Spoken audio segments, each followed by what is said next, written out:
자신을 체험하고 싶다면 이미 알고 있는 것을 기억해내고 그에 따라 행동하면 된다. 안녕하세요. 책 한 권의 여유로움입니다. 신과 나눈 이야기. 5번 이혼에 9자녀를 둔 토크쇼 진행자 닐 도널드 월시 책 제1권. 핵심 키워드는 두려움과 사랑입니다. 학연, 지연, 혈연 연고 없이 산책길 파랑 예쁜 작은 새로 인연 맺게 된 구독자님께서 추천해 주신 도서입니다. 신이라는 형이상학적인 소재인 만큼 가볍게 끝까지 다 읽고 나서 떠오르는 여운을 느껴보시면 좋을 것 같아요. 전체를 짐작해가며 다시 읽으면 더 좋겠고요. 사랑과 두려움은 내면 가장 깊은 단계인 두 극단 감정으로, 두려움은 준비가 부족한 상태의 감정이고 사랑은 준비가 충분한 상태의 감정으로 요구 자체가 필요하지 않은 상태랍니다. 뜻대로 안 되는 세상, 넋두리하다 환청처럼 들은 남의 목소리에 인생 모든 면에서 실패한 것 같은 좌절을 딛고 깨어난 이야기에 귀를 기울여 보기로 합니다. 간단 요약입니다.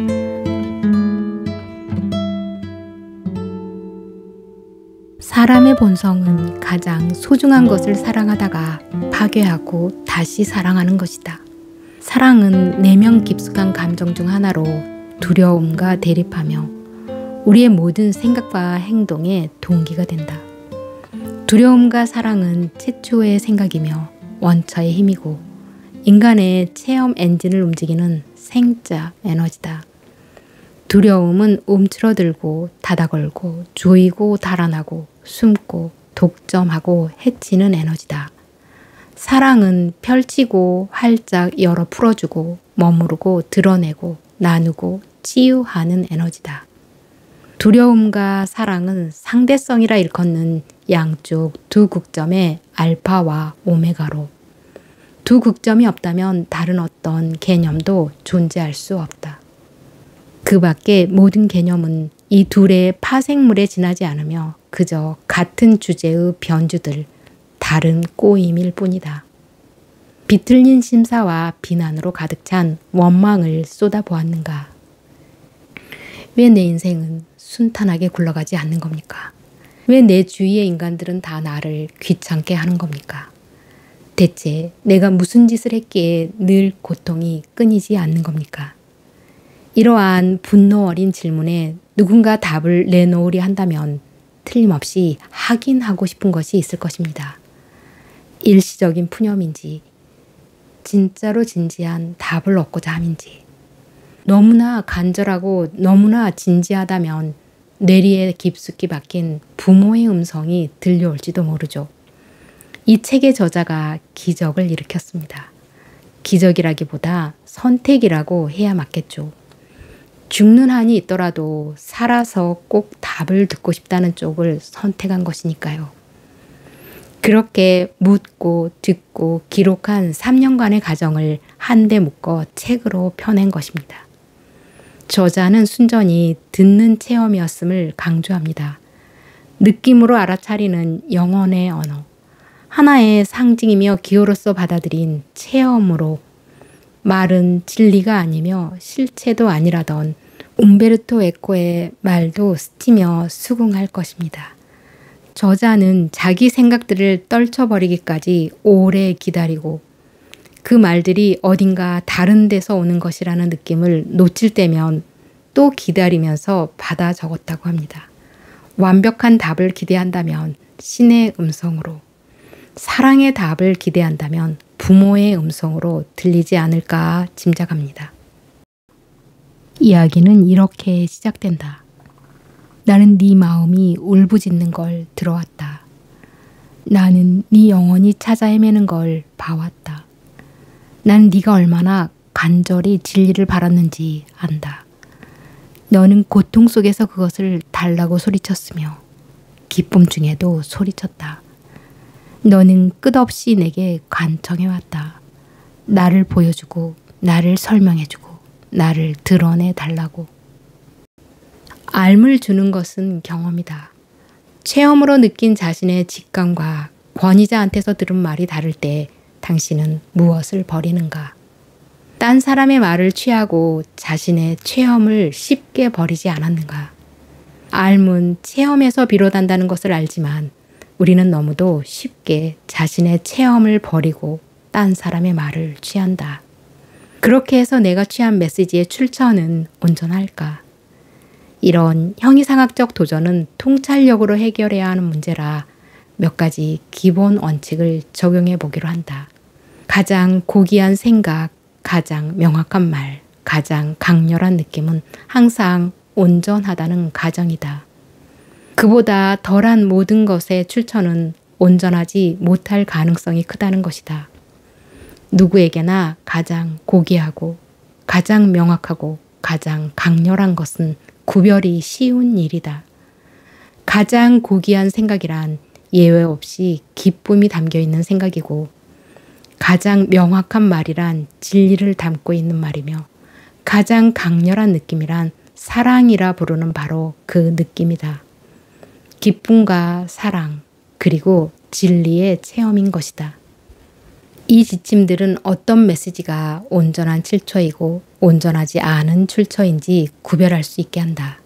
다만 어떤 메시지는 너무 훌륭해서 진짜 같아 보이고 또 어떤 메시지는 너무 어려워서 따를 수 없을 것 같다는 이유로 잘못 이해하거나 받아들이지 못하고 무시해 버리겠지만 스스로 선택한 대로 할 수 있는 자유의지가 있으니 체험에 귀 기울인다면 얼마든지 온전한 출처, 즉 자기 안에 메시지를 받아들이게 될 것이다. 저자가 묻고 신이 답하는 장면을 짐작해 보기로 하자. 신에 관한 진리는 신한테서 온 것입니까? 누가 그렇게 말했는가? 다른 사람들이요. 어떤 다른 사람들?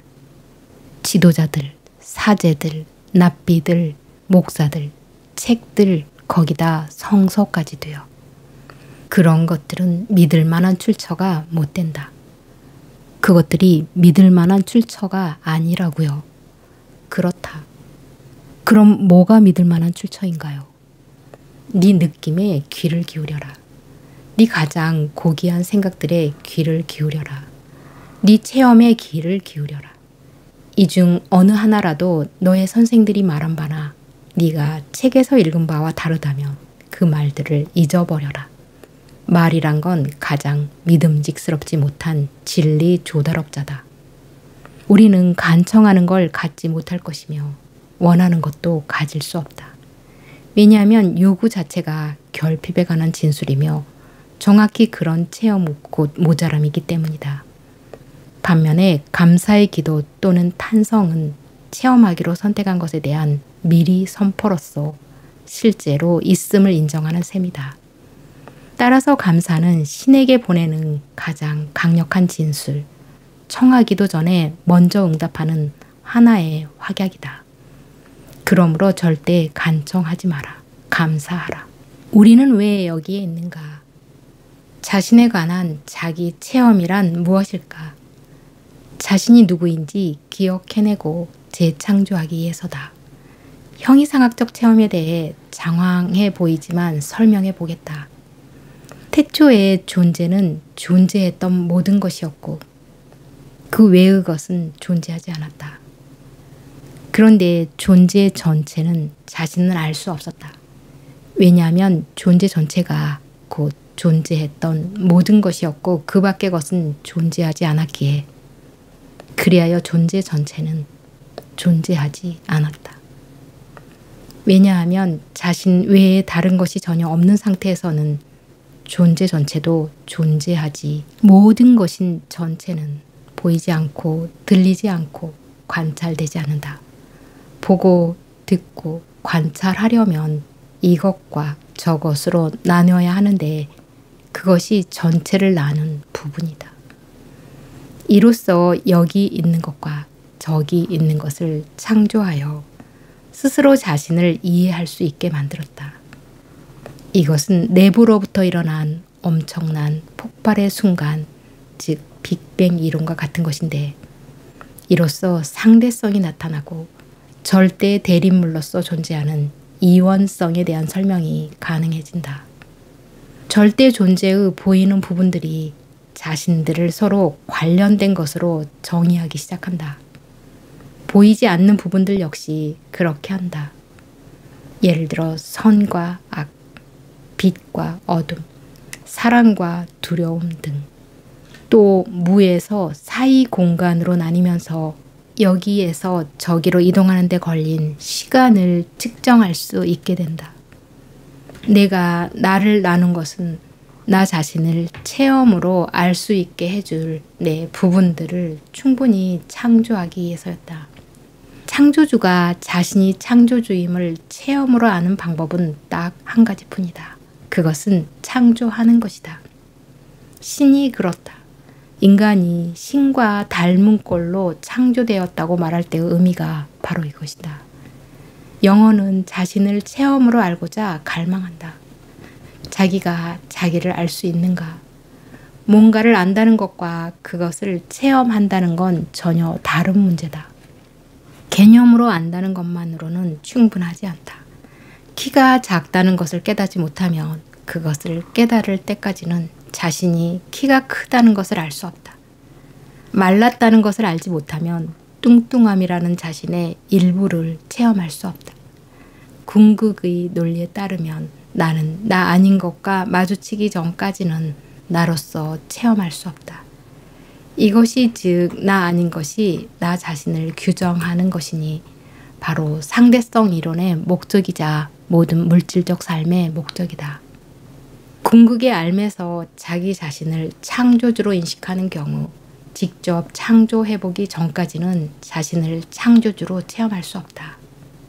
또 자신을 창조하지 않을 때까지는 자신을 창조할 수 없다. 어떤 의미에서는 존재하기 위해 먼저 존재하지 않아야 하기 때문이다. 거울이 있으려면 세상이 먼저 있어야 한다던 기호학자 에코의 말처럼. 그렇다면 내가 나 아닐 방법은 있는가? 우리는 물질계로 들어오면서 자신에 관한 기억을 지웠다. 덕분에 우리는 성 안에서 그냥 깨어나는 게 아니라 자신이 되는 쪽을 선택할 수 있게 한 것이다. 완전한 선택권을 가진 존재, 즉 신인 존재로서 자신을 체험하게 되는 것은 신의 일부가 되고자 선택하는 행동 속에서다.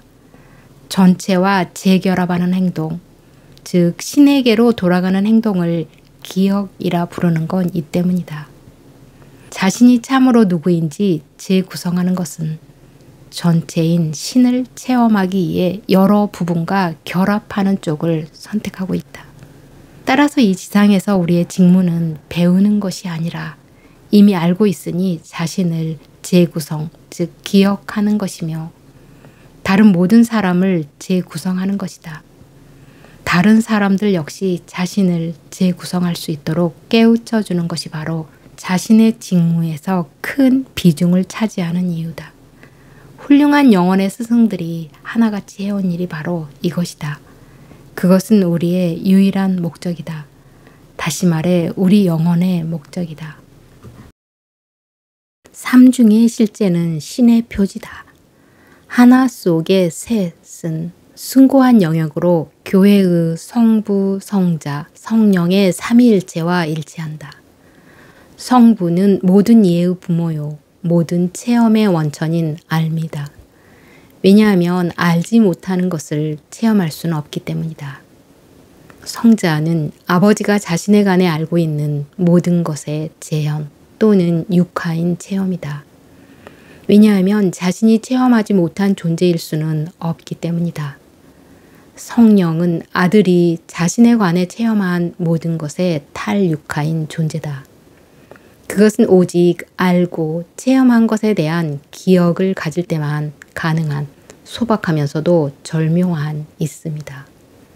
삼위일체의 진리는 생기게 하는 것, 생긴 것, 존재하는 것으로서 성부와 성자와 성령으로 표현해 오듯 정신과 의사 중 일부는 초의식과 의식과 잠재의식이라는 용어를 사용하고 과학자 중 일부는 에너지와 물질과 에테르를 본다.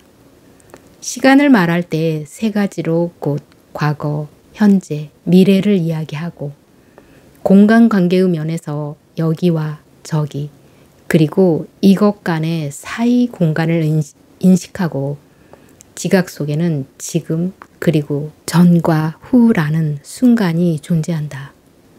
미묘한 관계들의 영역에서는 존재하는 어떤 것도 대립물을 갖지 않는다. 모든 것은 하나이고 모든 것은 결코 끝나지 않는 원을 그리며 하나에서 다른 하나로 나아간다. 지진과 태풍, 홍수와 해오리, 그 밖에 소위 자연재해라는 것들은 온소들이 한 극에서 다른 한 극으로 움직이는 것에 불과하다. 탄생에서 죽음의 전체의 순환, 역시 이런 움직임의 일부다. 이 움직임은 생명의 리듬이다. 생명 자체가 하나의 리듬이며 파동이고 진동이며 존재하는 전체의 심장부에서 울려나오는 고동이다. 병은 건강의 대립물로서 어떤 수준에서든 자신을 아프게 만들지 않았는데 아파질 수는 없으며 건강해지기로 그저 마음 먹는 것만으로도 한순간에 좋아질 수 있다. 극심한 불행은 그 개인 스스로 선택한 반응이며 전 세계의 전환들은 세계의식의 결과다. 그러니 세상에서 나쁘다고 말하는 어떤 것도 비난하지 마라. 그러기보다는 차라리 당신이 그것의 어떤 면을 나쁘다고 판단했는지, 그리고 정녕 나쁘다면 그것을 바꾸기 위해 뭘 하고 싶은지 물어보라. 외부가 아니라 내면을 향해 이렇게 물으면서 생각해보라. 지금 이런 재난을 당하면서 나는 나의 어떤 부분을 체험하고자 하는가? 나는 존재의 어떤 측면을 불러내고자 하는가? 왜냐하면 삶의 모든 것은 자신의 창조 도구일 뿐이며 삶의 모든 사건은 단지 자신이 누구인지 판단하고 자신이 될 기회를 제공해 주는 것들에 불과하기 때문이다. 이는 어떤 환경이나 조건을 바꾸려고 노력하는 걸 무시하라거나 남들이 도움을 청할 때 무시하라는 뜻이 아니다. 무슨 일을 하든 그 일을 하는 동안 꼬리표 붙이기나 판단 내리기를 피하라는 뜻이다. 각각의 상황은 모두 하나의 축복이며 체험 하나하나마다에는 진짜 진정한 보물이 감춰져 있기 때문이다. 일부라도 바꿀 힘을 얻는 것은 그들이 그 모든 것에 대한 책임을 받아들일 때라야 비로소 가능하기 때문이다. 다른 사람이 하는 걸 바꾸는 것보다 너 스스로 바꾸는 게 훨씬 더 쉽다. 뭔가를 바꾸는 첫 단계는 네가 그렇게 되도록 선택했다는 사실을 깨닫고 받아들이는 것이다. 어떤 행동을 하는 데는 딱 한 가지 이유가 있을 뿐이다. 자신이 누구인지를 진술하는 것으로서만 자기 창조가 된다. 그리고 자신을 항상 되고자 했던 자신으로 창조하기에 삶을 이용한다. 어떤 일을 하지 않는 이유 역시 딱 한 가지뿐이다. 그것이 더는 되고자 하는 자신에 대한 진술이 되지 못하기 때문이다. 세상에 대한 개인의 책임을 받아들였다면 혹은 책임감을 깊이 느끼고 있다면 세상의 자연재해와 재난들, 태풍, 홍수 따위가 자신의 삶이 미치는 강도에 세기의 차이가 있을 것이다. 집단에서 일어난 외부 사건을 바꿀 수는 없다. 내면 체험을 바꿔야 한다. 생각의 오류를 바로잡는 것. 이것이 바로 삶을 깨닫는 길이다. 귀찮음과 괴로움과 고통은 생각의 오류다. 하나 속 셋 중 하나만 알고 전체를 모를 때 독선의 오류를 범한다. 고통은 자신이 어떤 것에 관해 내린 판단 때문에 생기는데 그 판단을 제거하면 고통이 한순간에 사라진다.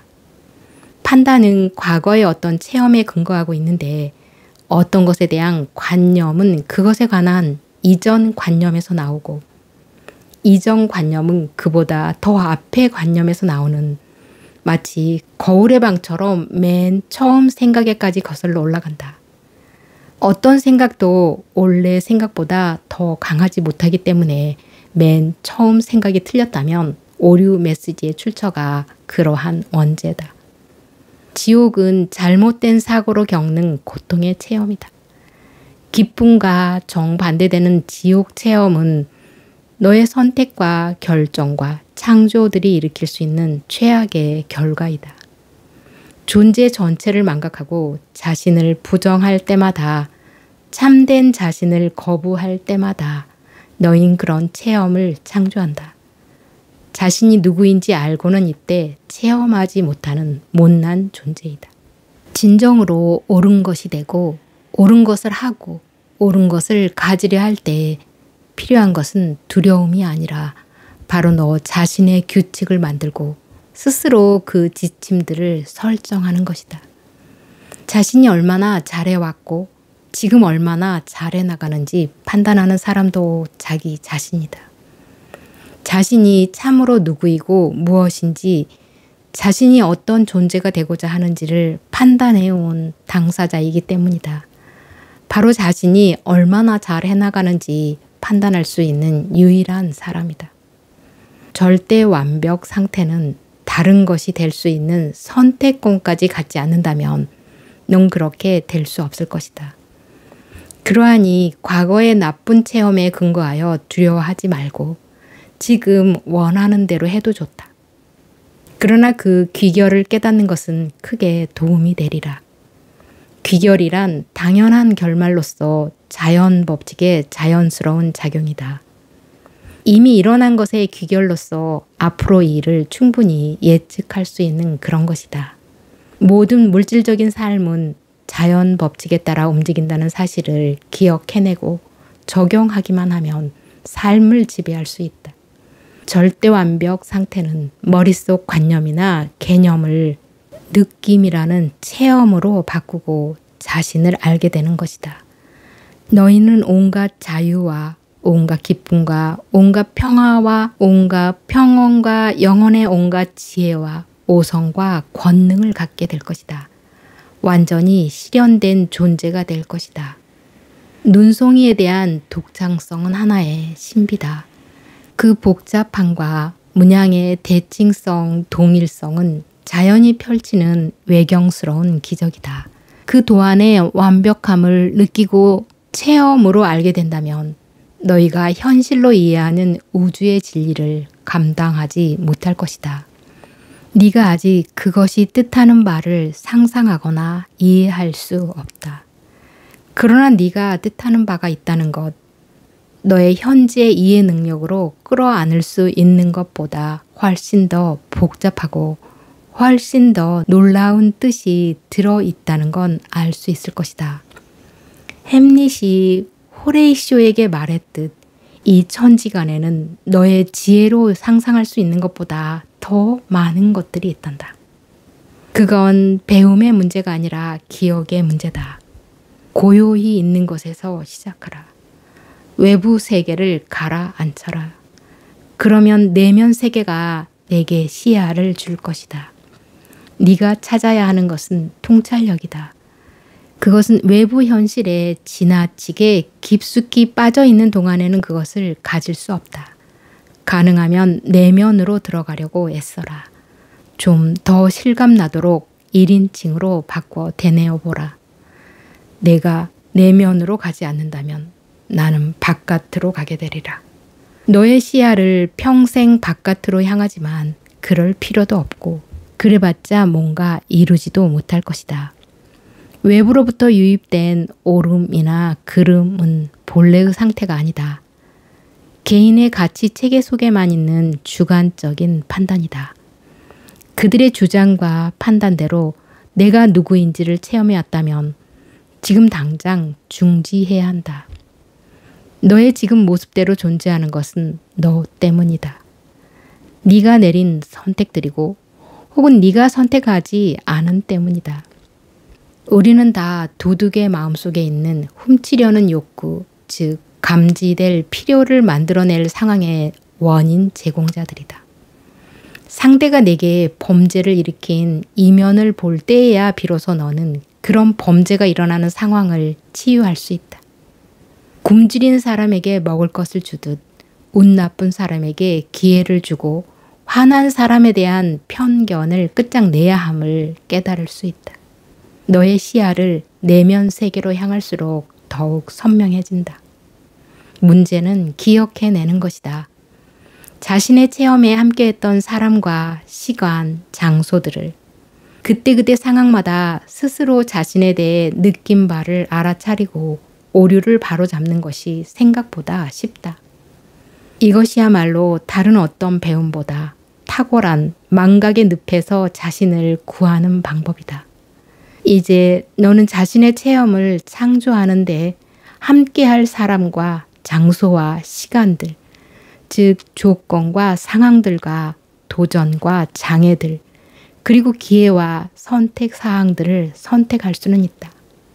자신의 괴짝을 짜는 데 필요한 연장들을 선택할 수 있듯이 이런 것들을 선택해서 뭔가를 창조하는 것이 너의 일거리다. 그것이 인생의 일거리다. 네가 하기로 선택한 그 모든 일에서 너의 잠재력은 무한하다. 누구도 자신의 잠재력은 완전히 실현된 것이 아니고 무엇을 하려는지 모른다. 그것의 진행 과정을 이해하지 못하면 그것이 뜻하는 바가 무엇인지 모른다.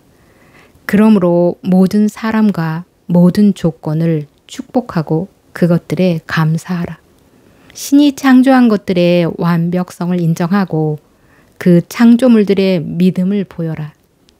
눈 한 송이가 더없이 완벽한 구조를 가졌다면 너만의 살 만큼 장대한 것에 대해서도 같은 말을 할 수 있다고 생각하지 않느냐. 두려움은 어디에서 오는가? 진리를 받아들일 수 없기 때문이다. 사랑과 권능과 수용보다는 두려움과 의존과 편협함으로 자신을 축소한다. 두려움은 스스로 자신을 부정하는 증상이며 자신을 지킬 수 있다는 환상이다. 감정은 끌어당기는 힘이다. 우리는 일상에서 크게 두려워하는 걸 체험할 것이다. 열등한 생명체로 간주하는 벌레도 우리가 자기들을 두려워하면 당장 그것을 안다.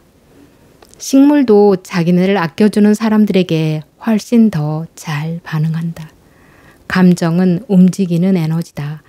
움직이면서 결과를 창조한다. 생각은 순수 에너지다. 모든 생각에는 창조하는 힘이 있다. 생각 에너지는 영원히 죽지 않으며 너라는 존재와 머리를 벗어나 우주 속으로 퍼져나간다.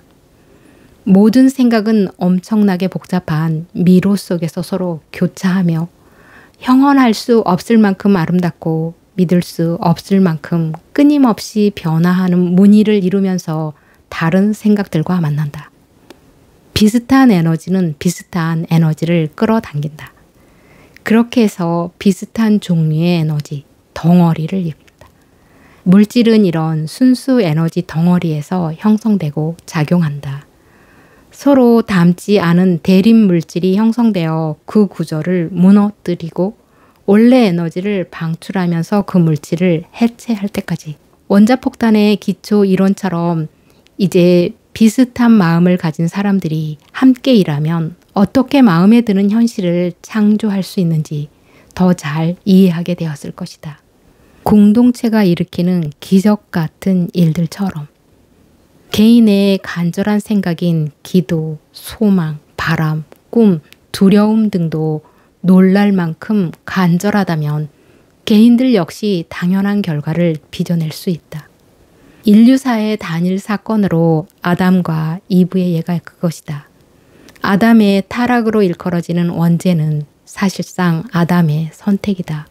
잘못된 선택을 했기 때문에 선택 자체를 할 수 있게 해줬다는 점에서 상대계가 존재하게 된 축복이다.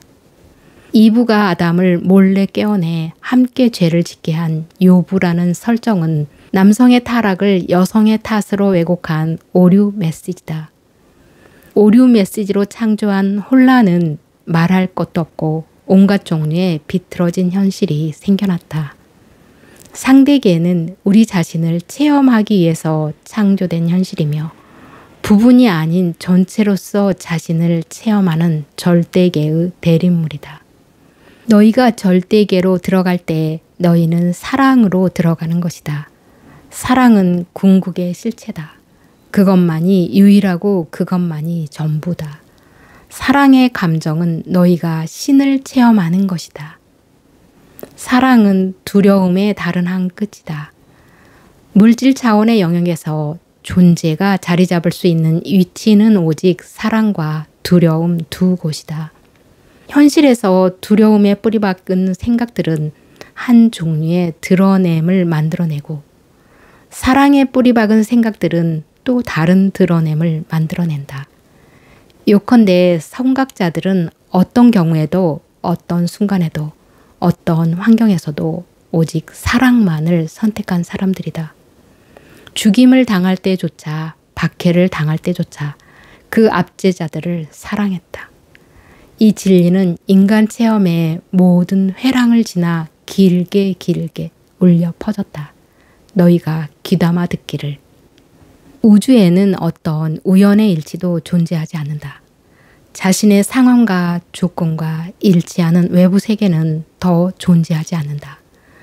우리는 알면서도 뜻대로 일치하지 않는다고 울부짖고 더 나은 선택지를 찾아 헤매고 고통을 그쳐달라고 소리치며 인생의 진리를 간절히 바란다. 이러한 요구에 대한 답변이 아무리 평범한 어휘들이라 해도 오해 없이 이해하기는 쉽지 않다. 말은 항상 장황하고 헤맬 수밖에 없으니까. 이제 앞으로 나아가는 길뿐이다. 정신을 바짝 차리고 눈을 열고 귀를 기울여라. 네가 듣는 노랫말과 네가 보는 기사와 네가 감상하는 영화, 네가 읽는 책뿐 아니라 귀를 간지럽히는 바람의 속삭임까지 다 네 것이다. 이 모든 길은 다 열려 있다. 네가 귀담아 듣는다면 들어야 할 말이 언제나 어떤 방법으로든 들릴 것이다.